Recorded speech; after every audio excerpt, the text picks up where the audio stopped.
Hey everyone, welcome back to another episode of A Life of KG. Today we have Farrah LaRaé on the show, all the way from the US. She is a serial entrepreneur. We talk about her businesses, her product line. She gives us some golden nuggets on running a business. So it's a really, really interesting episode. So without further ado, here she is. Thank you so much for joining me on my podcast. How are you today? I'm wonderful. How are you? Yeah, I'm very good, thank you. So, can you give us a little bit of a download on what you do? Because looking at your socials and your Insta, you've got your fingers in quite a lot of pies. Yes, and that's such a sweet way to put it. Yeah, I do a ton of things. I am a mom first and foremost, which takes up most of who I am, and I love that. But I'm a serial entrepreneur. I just launched a skincare line called LaRaé Skin. I'm the founder of a community for female entrepreneurs and leaders called the Elite Society. I also have my own public relations and marketing firm where I work with up and coming business owners and artists and just amazing creatives and talented individuals to help kind of take their business to the next level by getting them exposure, whether that's interviews, media, television opportunities, and things like that. I'm an author and a two-time podcast host, a blogger. So yeah, I do have my hand in quite a bit. But my number one thing that I focus on is I'm a refinement specialist for small businesses. I call it entrepreneurs and wantrepreneurs, and I kind of go into businesses and help them see like what are those areas that they need to work on. I kind of do like audits on websites, social media, you name it. I just help them refine their business and take it to the place that they really want to see in the end. Wow, I love that. So, you must see then the inside of so many different types of businesses. What struggles do you find that lots of these small businesses are having? That's such a good question. I think the biggest thing that I see on a constant basis is just imposter syndrome. I work with a lot of people who have great ideas. They have these really incredible hero products. They have something that people need, but people just don't know that they exist. And a lot of that boils down to them not fully believing in their self or their abilities or comparing themselves to maybe a bigger brand. And it's like you're just starting out, there's no need to compare, but imposter syndrome is a big one that I constantly find myself having to work through with my clients, just helping them to really begin to believe in themselves. That's such a word that's used quite a lot at the moment. I'd say over the last couple of years. Do you think imposter Mhm. syndrome is a lot more common now because of social and everyone comparing themselves to other people online? Oh my God, I think that's a huge reason behind it. I think that when you have that access to be able to just unlock your phone and it's like this portal into everyone else's life and you can see just the highlight reels, right? Like not a lot of people are posting their downfalls or the days where they have no sales or their numbers are low. So everyone's posting their highlight reel. So I think social media is a big reason of why we have that. But I think too, it depends on where you come from, just being transparent. I'm an African American woman, and in my community, sometimes that lack of support from your own community is there, and it causes us to doubt ourselves and question, what we're capable of. So depending on the community you come from, whether or not you have a great support system, which I'm thankful to have parents who are also entrepreneurs, so they understand it. But a lot of people come from families that they're first generational entrepreneur, and they're having to deal with people like looking at them like, go get a real job, this is not sustainable, like, questioning what's going on for them. And so I think those are probably two of the biggest reasons, where you come from and what you're looking at and comparing yourself to. You mentioned that your parents are both entrepreneurs. What is it that they do? Oh my God, my parents have owned so many different types of business. The one that we're kind of focusing on right this moment is called the Wynn Network.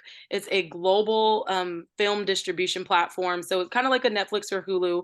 So we have an app that you can download on your phone, your TV, your tablet, wherever you're streaming. You can get our app and watch our original movies, TV shows, and short films. I love that. So, do you think that you are in business now because you've been watching your parents since you were young? I mean, don't get me wrong. I've seen my parents work traditional jobs as well, which I've done myself, and I think is wonderful, because you learn a lot, working with other people and different cultures and in different industries. So I think that's a really great place to start. But for me, I've always wanted to own businesses and be an entrepreneur. I really got my start in like fashion. I always wanted to be like this big fashion mogul. And, that was my first passion. But it definitely helped to be able to watch my parents and learn the inner and outer workings of it, from bookkeeping to what business credit is and how to get that set up, and, bringing in different clients and how to do marketing. And I went to school for public relations and marketing, and that was influenced by my dad. He was like, look, this is something that I think you're naturally gifted at. See what you think about it, and go from there. And so my parents are definitely a big influence on my businesses and why I do it, and how I even got into it. Yeah, I love that. You are a mummy to a Yeah. beautiful little 2-year-old girl. How are you juggling mum life as well as running all of these companies that you do? Oh my gosh. I Something that I have adopted is honestly working around her schedule, because especially when she was first born, I realized, I quickly gauged her schedule, right? So what time is she eating? What time is she sleeping? And I've learned to kind of compartmentalize my schedule around that. For me, that works because now, when I first had her, I was married to her dad, and I think she was about 9 months when we split. And so my life took a really big shift. At the time, I was a full-time entrepreneur, but not head of household, right? So I was able to, I had a lot more flexibility because of that. And so, becoming a single mother and transitioning, I was like, oh my God, I got to get a little bit more discipline and make sure that I'm a little bit more scheduled to make sure that I'm accomplishing. It is just me and her all of the time. So what I do now, I have an alarm that goes off 4 o'clock in the morning, and I'm working from 4 o'clock until 9 when she wakes up, getting things done around the house, working my business, making sure I'm accomplishing my goals. That way, when she wakes up, we have bath time, we have breakfast. I get her set up. She'll do her ABCs in the morning or watch some 𝐊𝐤𝐤 or something, and I'm able to get back to work. And then we break in the middle of the day. We have lunchtime, and then because I'm starting my day so early, I'm able to end a lot earlier. And we usually just spend that time cuddling. We make dinner. She loves to come in the kitchen with me and try to help out, a little bit making dinner. And then we just kind of relax for the rest of the night. So for me, that's something that was really worked, just kind of working around the times when she's at her peak. Do you find your little girl is like coping with you being a businesswoman? I mean, you've got that structure and everything there, and it sounds like you guys have so much fun during the day, but then when you are having to work and get on with it, is she kind of like really fine with that? Because she's like, hey, this is what mummy needs to do. Because I might know my little girl, she's so good. Like, I could be like, right, here's some snacks, mummy's got to do something now, after that we'll do something really fun. And it's just like, okay, mummy, I can do that. Like, do you find that your little one's starting to do the same, even though she's still really young? So I think it's very interesting because I think she's also like a creature of nature. So whatever habitat she's in, that's what she's adapting to. If we're on a staycation, like right now, it's all fun and games. Like mommy's not usually working on station, so she's in full on play mode. But like when we're at home and she knows where things are, she knows how things are, she's usually a little bit more accommodating. So she has like a little toy laptop. She'll set up her laptop next to me and she goes, mommy, I need to work. And she'll tell me she has to do some work, and she'll pretend to be on the phone and making business calls and things like that because she knows that's that environment, and that's what we do. Even with my skincare, packing orders and shipping things off, she's right there with me, helping me, handing me products and making sure that everything looks beautiful inside. She's really a sweet girl, but she's like aware of, okay, I'm in this environment, so this is how I need to be in this place, and so forth. But yeah, she's usually. Yeah, that's what it's like with us as well. I remember I had a client once and she had a little boy, and she was like, oh, I'm trying to get stuff done and he's just not letting me get stuff done. And children are always going to be like that. They're kids, right? We've got to allow them to be kids. But then I was like, okay, when you're working on laptop, why don't you just buy him like a little laptop that looks similar to yours? It's obviously like a kid's one, and he'll feel like he's doing the same as you. And she messaged me like a week later and she was like, oh my God, the laptop worked. I was like, there you go. It really does. I'm telling you. My little girl, she's so much like me. It's crazy. Oh, They I really love do the that. things that we do. So yeah. They do. What made you want to start your skincare range? Oh my gosh, this has kind of been years in the making, honestly. Going back to pregnancy, I had never really been into skincare. People would ask me like, "What are you using?" And it was literally like a bar of Dove soap and water. Like I did not have a skincare routine, but I would once I became pregnant, my skin changed dramatically, which I'm sure you know. Like pregnancy, your whole body evolves, right? And so that was probably the first time that I really started to look into skincare products and learn what worked for me and what didn't. And it was a lot of trial and error. And I want to say maybe when she was about 1.5 years old, I was like, why not start my own line and do something that is like holistic, that what we stand for is really about gauging beauty from the inside out, and not just I'm putting on or I'm doing this skincare routine to feel pretty, or I'm doing this skincare routine because I don't believe that I'm beautiful, but instead just constantly reminding people like you are beautiful. This is just like a little razzle dazzle, it's just a little bit of something to make you excited to wake up and get your day started. It's not Mhm. really about the fact that this is making you beautiful. You already are. And so that's what LaRaé Skin is about. All of our products are dermatologist tested and approved. They are paraben free, sulfate free, cruelty free, gluten free. And it's really just about healing and a holistic experience for anyone who's using it. Right. So what would you say has been like your marketing strategy behind the products? Because I know there's a lot of people that listen to this podcast that are wanting to start a beauty range, or they want some type of product in their business to start retailing. What tips would you give them to be able to do that? First and foremost, I think know your market.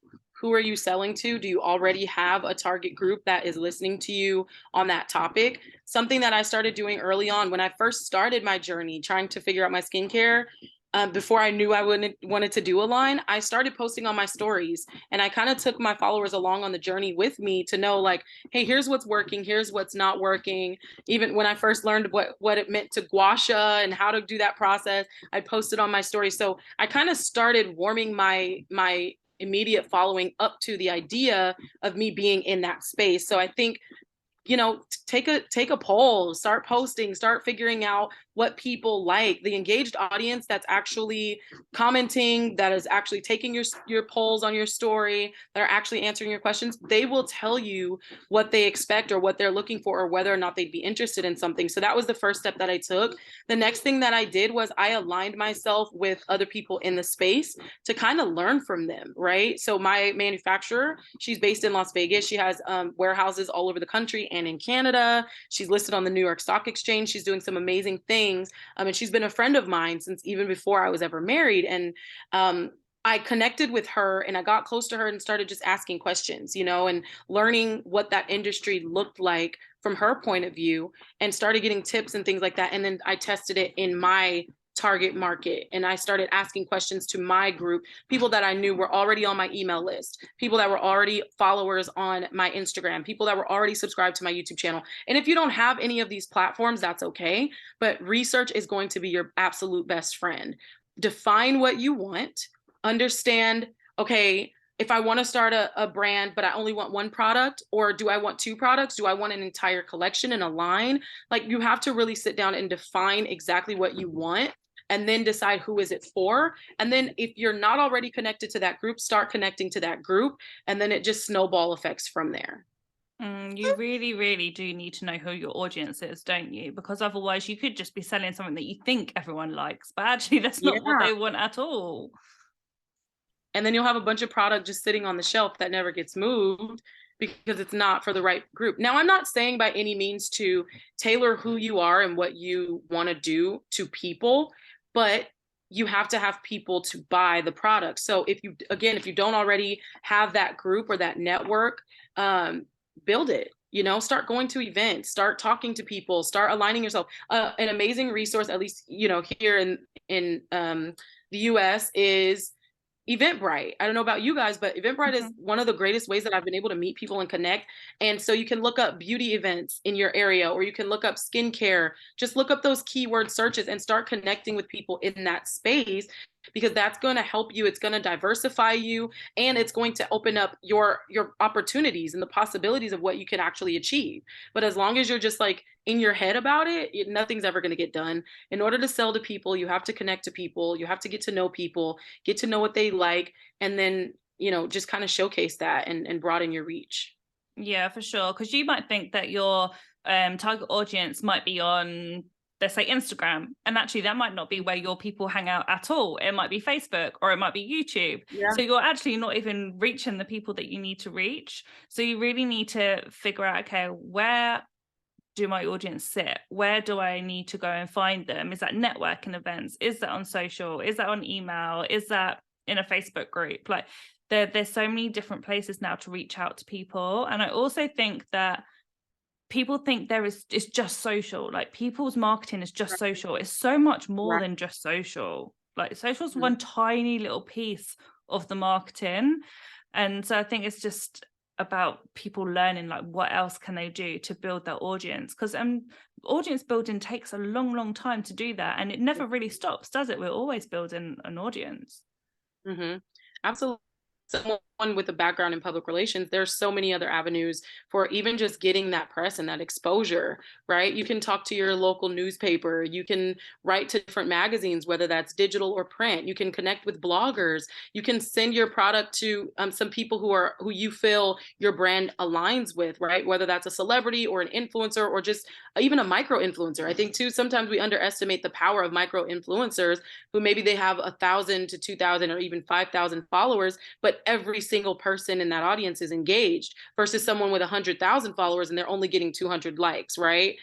There's something to be said about that too. But we underestimate the power of really expanding our reach, and connecting with people outside of the norm. Like, sit down, write it down, like get a notebook or a piece of paper or go on your computer. What are all of the different outlets that you can reach out to? There's a lot of people who can't necessarily afford a publicist right now, or don't really want to get into working with someone in public relations. That's totally fine. You can do it yourself. But write down all of the blogs, the art, or the news outlets, the magazines, the Facebook groups, the podcasts, the radio shows that would promote your type of brand. And instead of asking for promotion, because promo costs, reach out to those people and say, hey, I'd love to come on and be interviewed about my brand, blah, blah, blah, and go from there. It does not have to always be promo, because that's going to they're going to charge for that. But you have an opportunity where the world has become so much smaller. Number one, because of social media. Number two, because of COVID, where people are more open now. They're more receptive now to learning about your brand, learning about your product, learning about, what you have going on. If you haven't yet launched your brand, you can even start a focus group, right? So if you have a platform that's built out, I was watching a YouTuber the other day. She has a focus group from her YouTube subscribers that she's handpicked a group of 50, and they do Zoom calls to talk about her new launches and what they expect from her. Like, there's so many ways to do what we want to do. You just have to really sit down and think outside of the box, and don't doubt yourself. Like, don't doubt your abilities and what you're capable of. Know that this is what I want to do. I'm putting my mind to it, and I'm going to make it happen. I love the idea of a focus group. That is so good. Yeah. Have you done that yourself before? I'm launching one right now as we speak. I've actually been emailing with some girls that have been following me for a while, and I'm actually creating my own focus group.